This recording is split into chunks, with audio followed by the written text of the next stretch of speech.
आज आहे नारळी पौर्णिमा, आमच्या कोळी लोकांचा मोठा सण। या दिवशी समस्त कोळी बांधव जे आहेत ते इथे कोळीवाड्यामध्ये जवळच असलेल्या एका खाडीमध्ये नारळाची पूजा करून ते अर्पण करतात आणि इथे खूप मोठी यात्रा पण असते।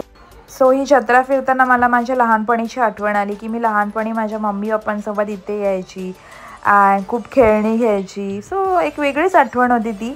आता असं काही राहिलं नसेल तरी पण आपण एन्जॉय तर करूच शकतो। सो मी अँड रोहित पण पूर्ण जत्रा मस्त फिरलो। त्यान ही खाडी आहे, या खाडी जवळच असलेला एक ब्रिज आहे। या ब्रिजवरनं कोळी बांधव आणि जे कोळी नाही पण आहेत ते इथे खाडीमध्ये नारळ अर्पण करतात, तिथे पूजा करतात आणि अशा तऱ्हेने नारळी पौर्णिमा साजरी केली जाते। मला यात्रेमध्ये फिरता फिरता कोळीवाड्यातले माझे खूप फ्रेंड्स फॅमिली भेटत होते, त्यांच्यासोबत आम्ही गप्पा करत होतो। त्यानंतर ही 2 छोटे प्लांट्स आहेत जे मला घरी हवे होते खूप टाईमपासनं, तर मी ते घेतले। पाऊस पडायला लागला म्हणून आम्ही ब्रिज खाली थांबलो। त्यानंतर पॉपकॉर्न खाल्ले, देन आमची फेवरेट दहीपुरी।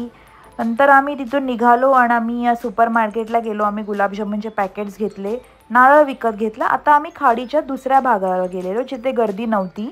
तिथे आम्ही मस्त शांततेत नारळाची पूजा केली।